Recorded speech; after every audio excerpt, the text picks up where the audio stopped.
శ్రీమాత్రే నమః. సద్గురు జ్యోతిషాలయం వారి యొక్క ఆంగ్ల నూతన సంవత్సర శుభాకాంక్షలు.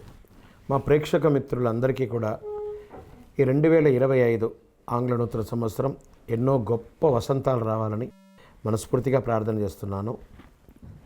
మీరు మాకు చేసే ఒక చిరు సహాయం, మా ఛానల్ని లైక్ చేయడం, సబ్స్క్రైబ్ చేయడం, మీ మిత్రులందరికీ షేర్ చేయడం, ఇది ఒకటి చేయండి. ఇంకా మీకు చాలా అద్భుతమైనటువంటి విశేషాలు చాలా మీకు వస్తాయి. మరి ఈ ఆంగ్ల నూతన సంవత్సరంకి ఉగాదికి మధ్యలో ఉన్నటువంటి 3 నెలలు ఉంటుంది చూసారా. చాలామందికి మళ్ళీ ఉగాది పంచాంగ శ్రవణంతో పాటు మళ్ళీ వస్తుంది. కానీ ఈ 3 నెలల గ్యాప్లలో ఏమేమి జరగబోతున్నాయి, ఓవరాల్ ఇయర్ ఎలా జరగబోతున్నాయి అనేది మనం చూసుకుంటాం. ధనుసు రాశి మిత్రులారా, 2025 ఆంగ్ల నూతన సంవత్సర శుభాకాంక్షలు. ఈ సంవత్సరం మీకు శుభ ఫలితాలు ఎలా ఉన్నాయంటే, బృహస్పతి మే నుండి 7వ స్థానంలోకి సంచరిస్తున్నారు, శని 4వ స్థానంలో సంచరిస్తున్నారు, రాహు మే నుండి 3వ స్థానంలో, కేతు మే నుండి 9వ స్థానంలో సంచరిస్తున్నారు. ధనుసు రాశి వారికి 2025 సంవత్సరం అంత అనుకూలంగా లేదని కూడా చెప్పచ్చు, కాస్త మిశ్రమ ఫలితాలని చెప్పచ్చు. అర్ధాష్టమ శని ప్రభావం చేత మీకు అర్ధాష్టమ శని ప్రవేశిస్తుంది. ధనురాశి వారికి సంవత్సరం సమస్యలు, చికాకులు అధికమయ్యే అవకాశాలు ఉన్నాయి. అయినప్పటికీ బృహస్పతి యొక్క ప్రభావం వలన ముఖ్యమైన పనులు పూర్తి చేస్తారు, సులువుగా ఆకట్టుకొని సంబంధాలను పెంపొందించుకుంటారు. ఈ రాశిలో జన్మించిన ఇతరులకు అయస్కాంతంలాగా ఆకర్షిస్తారు మీరు. శుక్రుడి సంచారం కొన్ని రాశుల వారికి కలిసి రానుంది. త్వరలో అదృష్టకాలం, సంతోషం, విజయాలు, ధనయోగం ఉంది. నిరుద్యోగులకి ఉద్యోగ ప్రయత్నంలో ఆటంకాలు ఎదురయ్యే అవకాశాలు ఉన్నా, ఉద్యోగస్తులు ఉద్యోగంలో ఉన్నవారికి కాస్త పై అధికారుల నుంచి ఇబ్బందులు వచ్చే అవకాశాలున్నా స్ట్రెస్ని అధిగమిస్తారు. రాజకీయ ఒత్తిడిలో అధికమవుతుంది. ఆరోగ్య విషయంలో జాగ్రత్తగా ఉండాలి.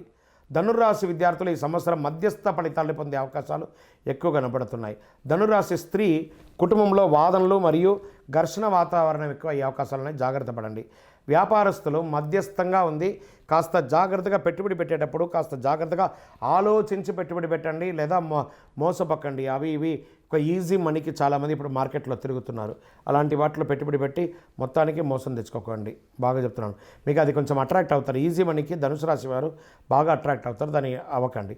కుటుంబ సమస్యలు అధికంగా పొందే అవకాశాలు ఉన్నాయి. అన్నదమ్ముల మధ్య, అక్కచెల్లెల మధ్య, భార్యాభర్తల మధ్య కూర్చొని మాట్లాడుకొని పరిష్కరించుకోండి.